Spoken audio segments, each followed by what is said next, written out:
Salut les investisseurs malins, j'espère que tu vas bien, je m'appelle Gabriel Jarosson. Aujourd'hui, on revient avec le débrief de l'épisode 3 de la saison 2 de Qui veut être mon associé qui est passé hier soir, mercredi 19 janvier 2022 sur M6. Et bien, je suis armé de mes critères d'investissement gagnants pour analyser ces projets. On démarre tout de suite. Donc voilà mes critères d'investissement. Si tu connais pas mes critères d'investissement, eh bien tu peux les télécharger en description de la vidéo juste en dessous pour savoir exactement de quoi je parle quand je parle de scalabilité, d'effet d'échelle ou d'avantages injustes. Et ils sont également, ces critères, développés et présents dans mon livre, Mes secrets d'investisseurs, dont la préface est de Xavier Niel. Et pareil, si tu n'as pas lu mon livre, eh bien, tu peux l'acheter sur Amazon à la Fnac ou le recevoir gratuitement en version papier chez toi avec le lien qui est juste en dessous dans la description de la vidéo. On attaque tout de suite avec la French Baguette. Quel nom extraordinaire. Premier projet présenté hier soir. Donc des poudres qui permettent de refaire une baguette chez soi et qui se vendent essentiellement aux touristes. Alors, on commence tout de suite avec le critère de l'équipe. Elle est toute seule. On a beaucoup de projets dans cette émission finalement, je trouve, où les entrepreneurs sont seuls. Ça n'a pas été visiblement un critère de sélection, mais pour moi c'est un critère de sélection. Et d'ailleurs, plus tard dans l'émission, par exemple sur Uncle G, qu'on va voir juste après, j'ai mis qu'il y avait 2 entrepreneurs et que c'était du coup OK. Mais bien sûr, je te le précise, pour l'équipe, il faut non seulement pas être seul, mais il faut être 2 ou 3 ou 4, mais être complémentaire. S'il y a 2 personnes qui ont exactement le même profil, qui font exactement la même chose dans la boîte, eh ben c'est a priori pas suffisant. Je pense notamment à Biodemain où il y a 2 entrepreneurs, mais ils sont tous les 2 ingénieurs. Est-ce qu'il manquerait pas quelqu'un au marketing, à la vente, etc. Bon, on va y revenir tout à l'heure. En attendant, French Baguette, elle est toute seule, donc ça marche pas. Le marché, alors je saute volontairement l'avantage injuste un instant. Le marché. Au début, je me suis dit, le marché il est bof parce que j'avais pas compris que c'était pour les touristes. Je me suis dit, mais qui veut faire sa baguette ? Il suffit d'aller l'acheter en bas de chez soi. Mais je me suis dit, bon, en même temps, les touristes américains dans le monde entier, est-ce que eux, ils seraient partants pour faire leur baguette ? Honnêtement, je ne sais pas. Elle n'a pas fait beaucoup de ventes, elle a fait 17 000 euros. Donc, je ne sais pas si les Américains, les Chinois rêvent de faire leur baguette française à la maison. Ça peut plaire, ça peut être un peu marrant, mais est-ce que vraiment ils voudraient le faire régulièrement, en racheter, etc. Je suis pas sûr. Donc, on va rester sur un truc moyen sur le marché parce qu'il n'a pas été prouvé et honnêtement, je suis pas sûr. Je sais que la baguette dans le monde entier c'est connu, mais est-ce que les gens voudraient le faire chez eux ? Je ne sais pas. La scalabilité, les effets d'échelle, donc toujours ici, si on est sur un produit physique, je mets un critère négatif. Ça ne veut pas dire qu'il n'y a pas d'effet d'échelle industriel en produisant à grande échelle justement, en grande quantité, mais on n'a pas les mêmes effets d'échelle infinis qu'on a sur les produits digitaux. Donc ici, critère négatif parce que produit physique. Monétisation, aucun problème, elle vend son produit. La marge, alors c'est dommage, j'ai pas noté le pourcentage, mais ça a été abordé pendant l'émission, elle était correcte, elle était supérieure à 50%, donc aucun problème. La traction, du coup, 17 000 sachets vendus pour 17 000 euros. Alors, à la fois 17 000 sachets vendus, c'est pas mal. On se dit, waouh, 17 000. Mais 17 000 euros, du coup, parce que c'est 1 euro le sachet, on se dit, ah bah oui, c'est moins extraordinaire. Donc, traction, bof. Et donc, pour déterminer si la valorisation est bonne ou pas, il faut prendre la traction et il faut prendre l'avantage injuste. Alors, c'est pour ça que j'y viens finalement en dernier. Et dans un premier temps, je me suis dit, il n'y a pas d'avantage injuste. N'importe qui peut mettre une poudre dans un sachet. Mais elle a quand même 2 avantages injustes, dont un qui, à mon avis, est très fort, c'est elle a eu l'approbation du FDA. Donc, c'est la Food and Drugs Administration des États-Unis, la FDA. Et pour connaître ce sujet, c'est extrêmement difficile, en fait, et compliqué d'être accepté par la FDA. Donc, il faut beaucoup bosser, il faut beaucoup de boulot. Et donc, l'avantage injuste, c'est l'idée toujours de répondre à la question. Si toi et moi, demain, on s'appelle et on se dit, nous aussi, on va se lancer sur le créneau de la French Baguette, on adore ça, on appelle ça, nous, le pain français, voilà. Est-ce qu'on va arriver à les doubler hyper facilement ou pas, ou à faire la même chose ? Eh ben, ils ont une grosse longueur d'avance chez la French Baguette parce qu'ils ont cet agrément FDA. Et donc, si on voulait le refaire, ça demande pas mal de boulot. Donc ça, c'est finalement un assez bon avantage injuste. Et des partenariats avec des shops américains. Alors, il n'y en a que 3. Donc ça, c'est en fait très facile à imiter. Il suffit qu'on aille en voir 3 autres pour avoir nous-mêmes. Mais c'est quand même des partenariats qui vendent le produit et qui le distribuent. Mais pour moi, le vrai avantage injuste, c'est la FDA. Mais à part la FDA, n'importe qui peut refaire la même chose, refaire le process, même s'il est long et compliqué, et faire la même chose. C'est pas impossible à reproduire, c'est juste qu'elle a une longueur d'avance sur un process un peu long et compliqué. Donc je trouve que sa valo, surtout au regard des 17 000 euros de chiffre d'affaires, elle est vraiment pas terrible. Elle est basse en soi, c'est pas une valo à 5 millions, mais comme le chiffre d'affaires est quand même très bas, Voilà, je suis resté sur un critère orange et pas rouge pour dire que c'était vraiment moyen.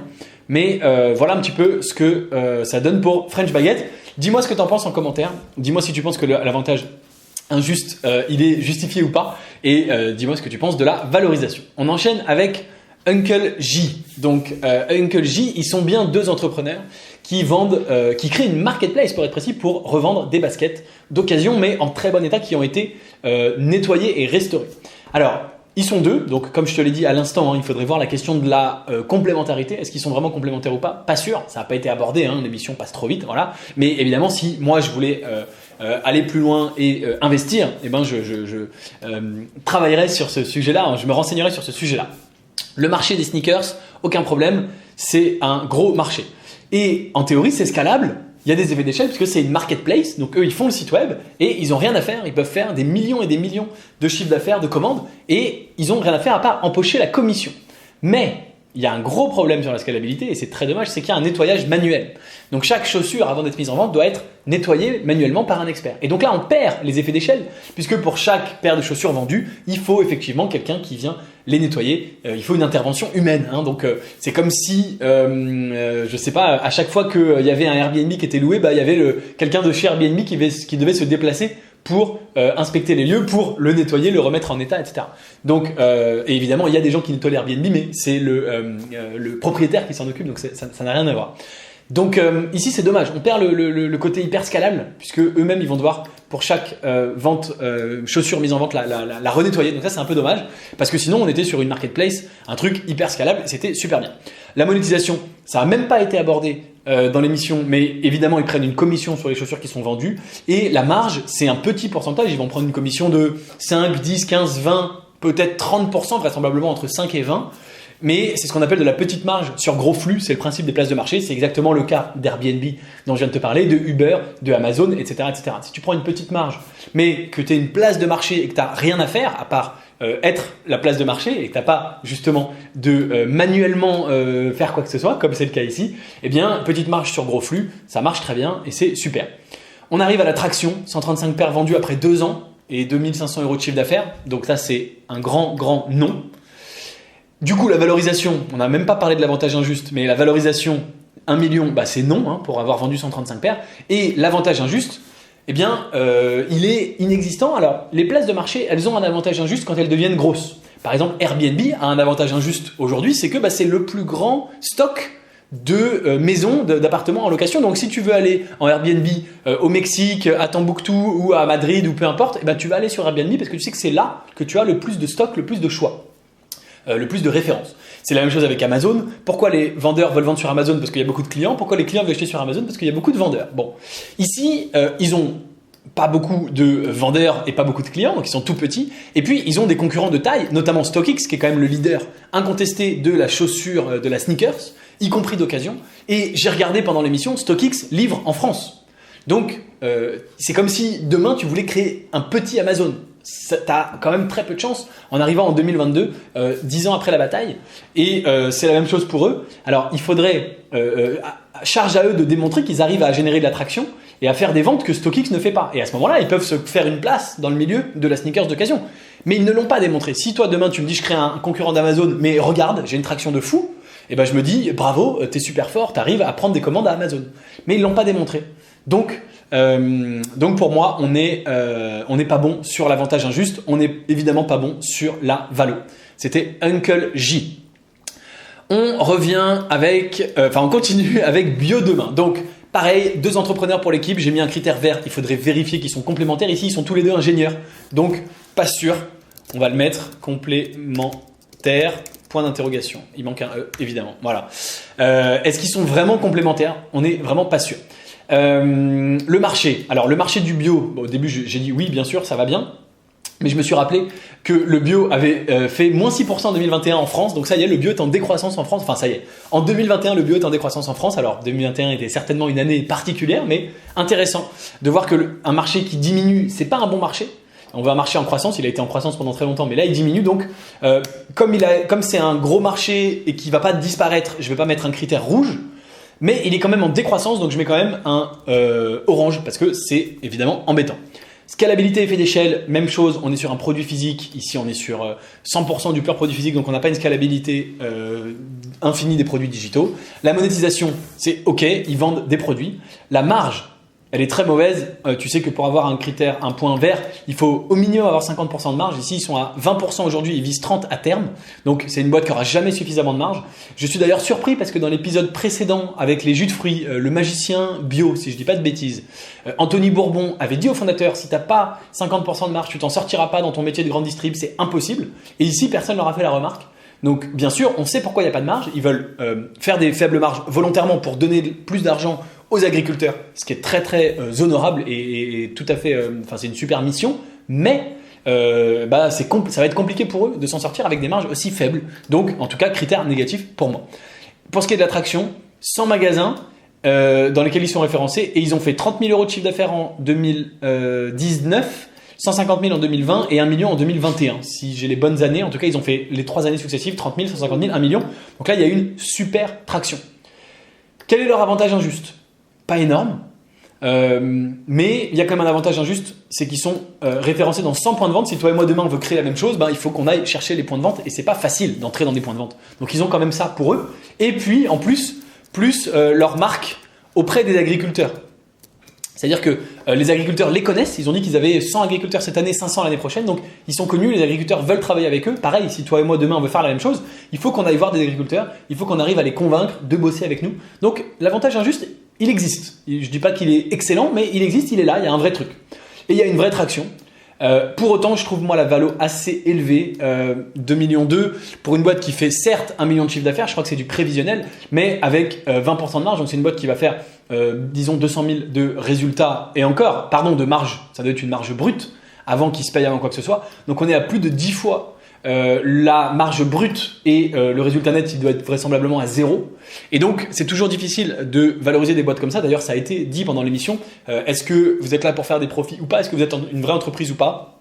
Moi, mon avis là-dessus, je me permets de le donner, c'est que les investisseurs, ils sont là, ils sont là pour avant tout chercher une rentabilité. S'ils veulent, là c'est leur argent perso, faire un don, il n'y a aucun problème, ils le font. Et c'est pour ça qu'ils ont été un peu d'ailleurs chahutés en disant on peut faire un vrai business. S'ils sont là pour faire un don, ils peuvent le faire, mais dans ce cas-là, c'est pas dans le cadre de cette émission. Là, c'est une émission de start-up. Et si Biodemain veut être une start-up, il faut qu'ils proposent aux investisseurs de la rentabilité. Sinon, ils disent on n'est pas une start-up et on fait pas de levée de fonds.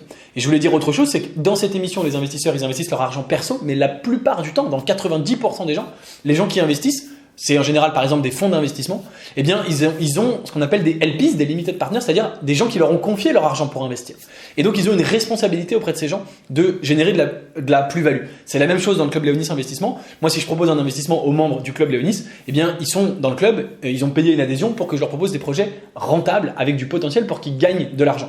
Et si je proposais un projet comme ça, je me ferais allumer en disant mais attends, nous on est là pour gagner de l'argent. Alors c'est encore une fois très bien ces initiatives comme ça de soutien.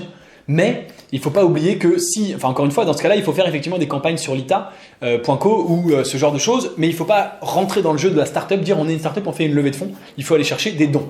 Donc, ça a été abordé pendant l'émission. Finalement, ils ont dit, mais ok, on est une entreprise, on est là pour faire du bénéfice, très bien. Très honnêtement, moi, je ne sais pas si je les crois. Ils ont dit d'ailleurs, on fera toujours passer les producteurs avant nous. Et donc, est-ce qu'ils veulent vraiment faire du résultat ? Voilà, à voir pour la suite comment ça va évoluer. C'était important d'aborder ce sujet, c'était intéressant. Et n'hésite pas à me dire en commentaire, évidemment, ce que tu en penses, ton avis là-dessus. On enchaîne avec Naja, ou Naeja, mais eux, ils ont prononcé, je crois, Naja. Donc, Naja, c'est cette box que tu envoies à tes grands-parents, éventuellement à tes parents, mais surtout à tes grands-parents pour qu'ils se sentent moins isolés, remettre un petit peu de lien entre toi, petit enfant, et tes grands-parents, par exemple. Ça a été créé, bien sûr, pendant le confinement où les personnes âgées étaient plus isolées. Donc, on a bien 2 cofondatrices. Quelle est leur complémentarité ? Même question, mais au moins, elles sont 2, c'est déjà pas mal. Le marché des grands-parents, il existe, il est énorme, il n'y a pas de souci, il y a plein de grands-parents, donc il n'y a pas de problème. Et il va y en avoir de plus en plus. On a eu le baby boom qui se transforme maintenant en papy boom, et donc, et mamie boom, bien sûr. Et donc, on va avoir de plus en plus de personnes âgées, de grands-parents, donc il n'y a pas de problème sur le marché. C'est un produit physique, il n'y a pas de scalabilité d'effet d'échelle, en tout cas pas celle du digital, je me répète à chaque fois pour être bien clair. D'autant plus qu'il y a de l'expédition, que l'expédition est extrêmement chère, ça a été abordé pendant l'émission, je crois que c'est plus de 6 ou 7 euros par box, donc on est sur du vraiment produit physique à fond. Monétisation, ok, hein, ils vendent leur box, je crois que c'est 26 € et quelques la box. Et la marge, donc la marge, elle est supérieure à 50%, donc c'est top. Mais en fait, elle est inférieure à 50% avec le transport et ils offrent le transport. Donc, s'ils ne changent pas de modèle, on est sur négatif, on est en dessous de 50%, ça ne va pas. Alors, il faudrait faire payer le transport ou continuer à offrir le transport, mais augmenter le prix de vente en disant le transport est inclus, mais on augmente un peu nos prix. L'attraction, franchement, pas terrible. 2000 box vendues, hein, c'est pas mal. On se dit 2000 box, toujours pareil, les chiffres, on se dit 2000 box vendues, c'est pas mal, mais ça fait 26 000 € de chiffre d'affaires. Alors d'ailleurs, attends, ça m'étonne. 26 000 divisé par 2000, ça ferait que 13 €. Or, ils la vendent 26 €. Donc il y a peut-être quelque chose qui n'est pas clair. Ils ont peut-être vendu des box moins chères au départ. Je ne suis pas sûr. Mais j'ai noté 26 000 € en regardant l'émission hier soir. Donc ça devait bien être ça leur chiffre d'affaires. Donc pas énormissime, mais bon, ok. Et un avantage injuste, pas mal, un partenariat avec Malakoff Médéric, l'assureur des retraités, enfin quelque chose comme ça, ou la caisse maladie, enfin Malakoff Médéric, quoi. Bref, pour la caisse maladie de retraite, quelque chose comme ça. Donc pas mal comme avantage injuste. Pareil, si toi et moi demain on veut repartir de zéro et faire la même chose, on n'a pas ce partenariat-là, pardon. Donc on peut pas refaire exactement la même chose. Cela dit, c'est facilement imitable. Il y a plein d'autres caisses de retraite ou d'assureurs avec qui on pourrait aller travailler, et c'est pas non plus un truc de fou. C'est pas ça qui leur donne une traction gigantesque vraisemblablement. Donc pour une traction faible et un avantage injuste moyen, on est sur une valo à 600 000 € qui du coup évidemment me paraît trop élevé, et donc je dis que la valo est trop chère. Et d'ailleurs elles ont eu finalement, si je dis pas de bêtises, une offre, oui c'est ça, de cette investisseuse dont le nom m'échappe, puisque finalement c'était sa première fois dans l'émission, mince, désolé, Sophie peut-être, bon je sais plus, ils ont eu une offre finalement au prix, donc la valorisation moi je la trouve trop chère, mais ils ont réussi à avoir cette valorisation là, puisque c'est rare, hein, mais finalement ça n'a pas été négocié. On enchaîne avec Puissante. Donc Puissante qui est ce sextoy qui a beaucoup fait rire Delphine et Marc sur le plateau. C'était le meilleur moment de leur vie, tellement ils étaient morts de rire. Donc Puissante, sextoy féminin un peu différent parce que je sais pas quoi, il a une forme qui se recourbe pour faire la pénétration, etc. Bon, ok, vous avez sûrement vu l'émission. Donc équipe de cofondateurs, toujours la même chose, complémentarité. Je vais quand même le rajouter, hein, parce que ça me plaît pas de laisser des choses comme ça en suspens, même si une fois que j'ai terminé la vidéo, ces notes ne me servent à rien, hein, je te précise, mais voilà, on va quand même le noter. Donc ils sont deux, c'est très bien. Est-ce qu'ils sont complémentaires? À voir, à déterminer en allant plus en profondeur si on veut avancer sur le projet. Le marché du sextoy, aucun problème, c'est un très gros marché, il connaît pas la crise et il y a pas de souci là-dessus, il est énorme. C'est un produit physique, donc toujours pareil, pas de scalabilité d'effet d'échelle infini comme les produits digitaux. Monétisation facile, ils vendent les produits, hein, ok, très bien. La marge n'est pas abordée pendant l'émission, ça quel dommage, franchement très dommage. Parce que j'aimerais beaucoup savoir. Alors ils ont dit qu'ils voulaient produire en France mais qu'ils ne savaient pas faire, et que donc ils produisaient en Chine. Donc vraisemblablement la marge est bonne. Mais il n'empêche que c'est pas abordé et c'est dommage. Mais vraisemblablement c'est vendu, je crois, 119 € ou 100. Ils ont dit un truc comme ça. Donc c'est un petit machin d'électronique avec du plastoc. Ça doit coûter 20 € à produire. Donc vraisemblablement, s'ils le vendent 120, il y a une très bonne marge. Mais c'est pas abordé, c'est vraiment dommage. L'attraction, 3000 clientes. 220 000 € de CA en 3 mois et demi. Donc là, extraordinaire. On se dit, waouh, 220 000 € en 3 mois et demi, c'est dingue. Mais c'est Ulule. Et alors, c'est un gros mais, parce qu'en fait, il a finalement expliqué après que sur Ulule, il avait fait 190 000 € de CA, et qu'après, depuis 3 mois, sur son site, il avait fait que 30 000 € de CA. Donc 190 plus 30 égale 220. Donc on voit bien que lors d'une campagne, c'est facile de mobiliser du monde et des clients. Mais ensuite, une fois qu'on revient à la vie normale, entre guillemets, c'est pas aussi simple de générer de l'attraction et d'avoir des commandes.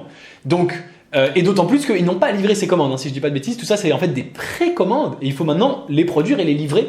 Et on a vu beaucoup de projets exploser en vol parce qu'ils avaient trop de commandes, ils savaient pas comment les gérer, comment les livrer. Il faut industrialiser tout ça, et en fait c'est assez compliqué. On produit en grosse quantité, hein, on produit 3000 sextoys d'un coup, c'est énorme, c'est des centaines de milliers d'euros, mais on se rend compte qu'il y a un défaut. Donc on livre des milliers de clients avec un défaut et tout le monde n'est pas content, ou alors on refait produire une deuxième fois, mais du coup on perd énormément d'argent. Enfin, c'est compliqué. Voilà. Donc traction, ok, bien, il y a beaucoup de ventes, super, beaucoup de chiffre d'affaires, mais quand même à mitiger, on va mettre un petit orange. Parce que c'est Ulule, donc vraiment vérifier que qu'ils savent qu'ils arrivent à le produire, à l'envoyer, et que tout va bien. Bon. Derrière, On a une valo à 666 000 euros, un peu bizarre parce que c'est 100 000 $ pour 15%, mais j'ai trouvé que la valo était ok, étant donné la traction. Alors il n'y a pas d'avantage injuste du tout, hein, je précise, n'importe qui demain peut aller dans une usine en Chine et faire des sextoys et les vendre, hein, il n'y a pas de problème. Alors eux ils ont dit que la façon dont, pourquoi ils étaient uniques, c'est parce qu'ils ont ce fameux truc qui est recourbé et qui permet de pénétrer pendant qu'on utilise le sextoy. Ok, mais maintenant qu'ils nous l'ont dit et que c'est passé à la télé, tout le monde peut le faire et il n'y a vraiment pas vraiment pas de particularité.